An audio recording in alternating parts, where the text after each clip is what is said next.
Imagine you run a business. At the end of the year, your accountant sits down with you and says, "We lost $521 billion this year. Some of it went to the wrong people. Some of it went to people who doesn't exist. Some of it we honestly have no idea where it went." What do? You fire people, you call the police, you launch an investigation, you redesign the entire operation from the ground up because the losing that kind of money is not a rounding error, it's a catastrophe. Now imagine that instead of doing any of that, your accountant looks you in the eye and says, "This is normal. This is an acceptable loss. We are working on it." This is exactly what the United States government said. Last year, a federal agencies collectively lost over $521 billion to fraud, waste, and payments sent to the wrong people or to people who do not exist at all. The Government Accountability Office reviewed the numbers, flagged the programs, and pushed the findings. And the official response from the agencies responsible: "We are working on it." They have been saying that for 20 years. This is the story of the most expensive ongoing failure in the history of American government. And why? Despite 2 decades of official warning, reports, hearings, and handwriting, $500 billion continue to vanish from the federal budget every single year. Stay with me because by the end of this video, you will understand not just how this happens, but why it allowed to keep happening. you know before we go further, let's define the term that sits at the center of the story, because the government's own language is designed to make this sounds less serious than it is. An improper payment is the official federal term of for any payment made by a government program that should not have been made. This includes payments made to the wrong person, payments made in the wrong amount, too high or too low, payments made without any documentation to support them, payments made to individuals or entities that were not eligible, and in the most serious cases, in the most payments made as a direct result of fraud, where some of them deliberately manipulated the system to receive money they were never entitled to.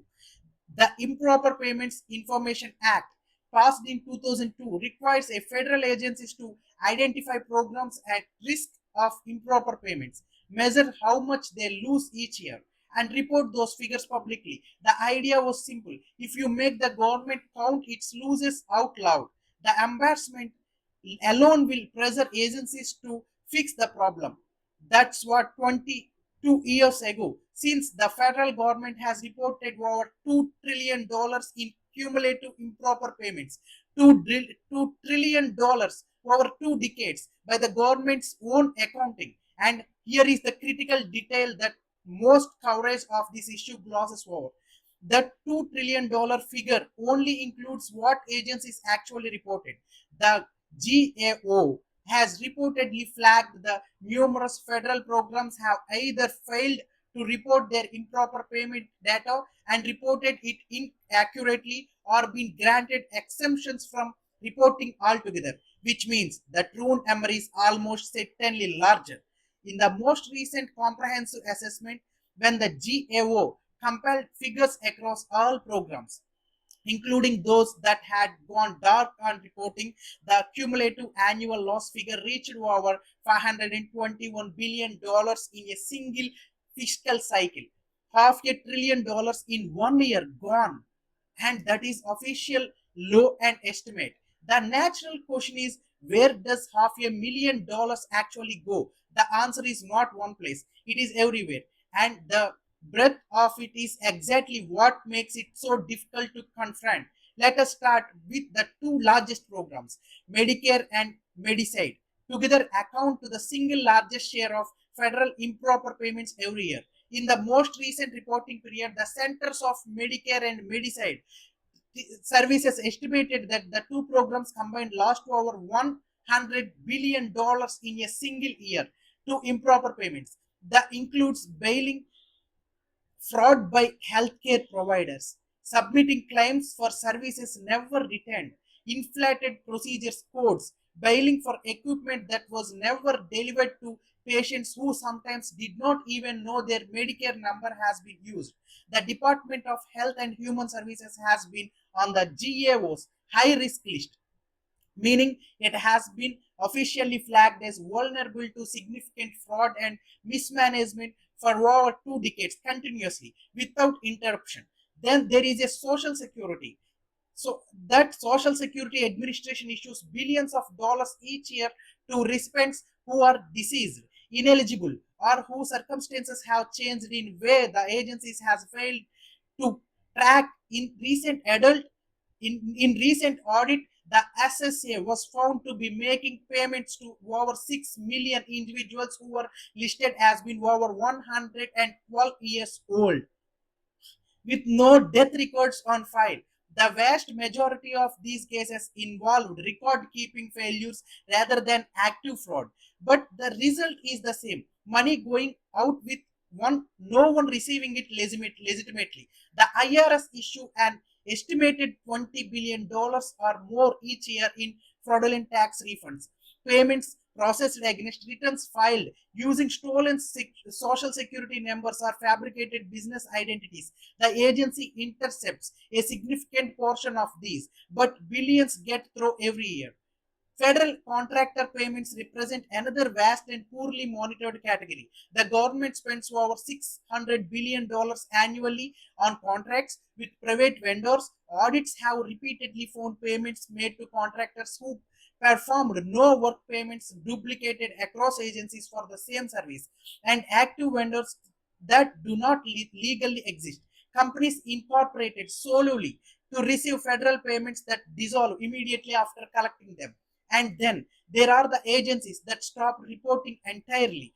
This is the section of the story that rarely make it in a headline because it requires sitting with a very uncomfortable implication. The Improper Payments Information Act requires agencies to report their losses, but complaints with that requirement is uneven, and the penalties for non-compliance are in practice essentially non-existent. Over the years, multiple federal agencies have simply stopped submitting complete improper payment data, either because their initial systems cannot gather reliable figures, because they have been granted regularly exemptions, or because in some cases no one in the oversight chain has pushed hard enough to enforce the requirement.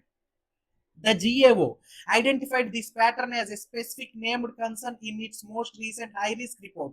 It not noted that meaningful portion of the federal government's total payment activity is occurring in programs where accurate loss data is not being reported to Congress or the public. Think about what that means in practice. When you see the figure $521 billion, that is not a full picture. That is what was reported and tallied and disclosed. The programs that went dark on reporting are not included in the figure. Their losses are unknown. They are not zero. The GAO has been raising this exact concern in official reports, in congressional testimony, in audit after audit, and for more than 15 years. And yet the numbers of programs in conflict complaints with reporting requirements has fluctuated without showing a sustained upward trend. The government cannot tell you with certainty how much of your money is losing, and in some cases, it has stopped trying to count. It is easy to hear numbers larger, and feel disconnected from them. $500 billion is not a number that fits into ordinary human experience. So let me bring this closer.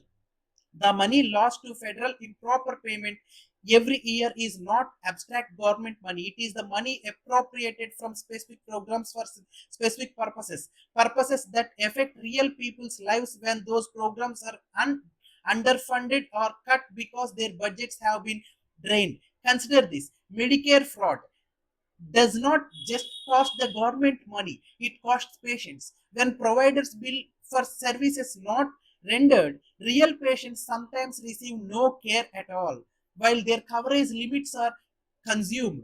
When medical equipment suppliers bill Medicare for devices never delivered, elderly patients who needed those devices go without them. The fraud is not victimless, it has a face, it has a medical outcome. Consider the federal rental assistance programs, which has recorded billions in improper payments over the years. Money that went to landlords for properties that did not qualify, or to applicants who were not eligible, who waitlists are for legitimate applicants stretched for years. Consider the small business owners who apply for federal grants or contracts and lose them to entities that exists only on paper.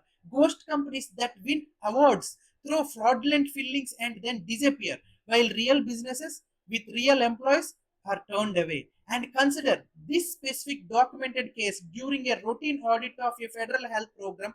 Investigators discovered that a single billing identity, no, one provider number, had submitted over $80 million in claims over 3 years for home health services. The patients named in the claims, when investigators attempted to locate them for follow up, many could not be found. Some were deceased. Some said they had never received the services billed in their names. $80 million, one fraudulent billing identity, 3 years undetected.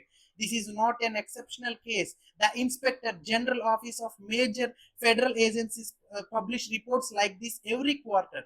They are thorough, they are damning, and they are largely unread outside of specialist circles. Assigning responsibility for a systematic failure of this scale requires resisting the temptation to find one villain. The reality is more disturbed, and the distribution is itself part of the problem. Congress bears a significant responsibility. The legislative branches writes appropriations, set the oversight requirements, and control the funding available to inspector general offices and enforcement agencies. For years, IG offices across the federal government have been chronically underfunded relative to the size of the programs they are responsible for auditing. A 2022 analysis found that the combined budget of all federal inspectors general offices represented less than 1% of the federal spending they were responsible for overseeing. 1%.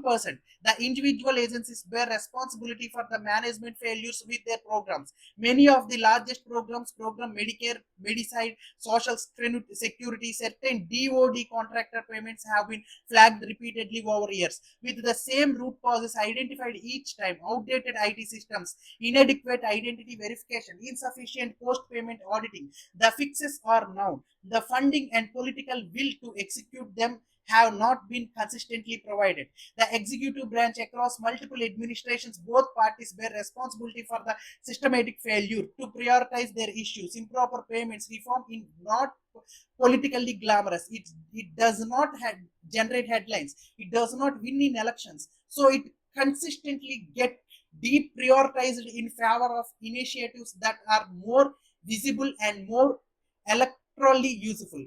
And the GAO, to its credit, has done its job. It is reported, it has testified, and it is published. The information has been available to policymakers for 2 decades. What has been missing is not information. What has been missing is consequence.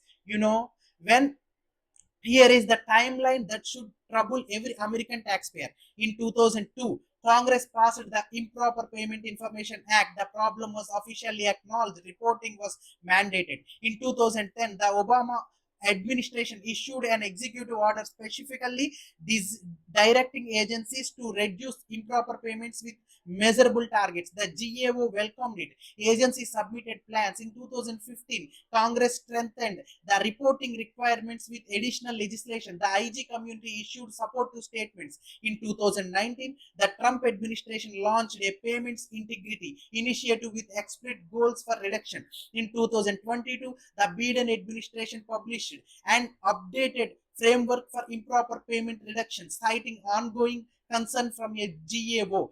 In each of the years, every year in between, the GAO's high risk listed continued to include the same programs: Medicare and Medicide, the earned income tax credit, certain defense contracting categories, the same programs year after year, administration after administration. The cumulative improper payment total since reporting began in 2003 now exceeds $2 trillion. What What this timeline reveals is not the government has failed to notice the problem. It reveals that the mechanism by which governments are supposed to fix problems, legislation, executive action, oversight hearing, public accountability have all been applied to this issue repeatedly and have not produced fundamental structural change because the initiative structures that generate the program are not being addressed. Agencies are not penalized meaningfully for improper payments. Contractors face limited consequences for bailing irregularities that are settled quietly, and political cost to any individual official for presenting over a program with high improper payment rates is in practice very low. Until the changes, the reports will continue, the number will continue, and the money will continue to leave. I want to end with a single fact that thing captures everything. The federal government fiscal year 2023 budget was approximately $6.2 trillion. The estimated improper payment loss in the same period, when you include the programs that has reduced and seized their reporting using GAO methodology, exceeding $500 billion. That represents roughly 8 cents lost for every single dollars the federal government spends. 8 cents on every dollars. Not in one bad year, not as a crisis, but as a consistent, documented, reported, officially acknowledged baseline. And the term used in official government communications to describe the rate of loss is residual risk. It is described as the expected byproduct of operating at scale, a cost of doing business. If you ran a business and told your shareholder that 8 cents of every dollar you spent was lost to a fraud and waste, and that is had been true for 20 consecutive years, you would not be in a business. But the federal government has no shareholders in the sense it has taxpayers, and taxpayers, unlike shareholders, cannot sell their stake and walk away. You are in this every April, every paycheck, whether you like it or not. The question is not whether this is happening. The government own a document confirm that is. The question is whether enough people care and stay angry and stay focused long enough to demand that it is actually a change. I'm going to direct with you. This story is not going away on its own. It has not gone away in 20 years. It will not go away because a committee published a report or because an official gave a statement about working on it. It will change when enough ordinary Americans understand it clearly enough to demand something different. That starts with knowing. And if you made it to the end of this video, you know more about where your tax money actually goes than the majority of people in the country. So here is what I want you to do. Share this video, not because I need the views, because the people in your life who file taxes every year, who work every week and hand over a portion of what they earn, deserve to know that 8 cents of every dollar is officially classified as a acceptable loss. And leave me a comment answering this question. If you or I lost $500 billion and told the government it was normal, what do you think would happening to us? Tell me below. I will read every single comment. Hit like if the story deserves more attention. Subscribe because we are not done following this money, not even close. Thank you. Thank you very much for watching this video. Please share your opinion on comment box. Thank you.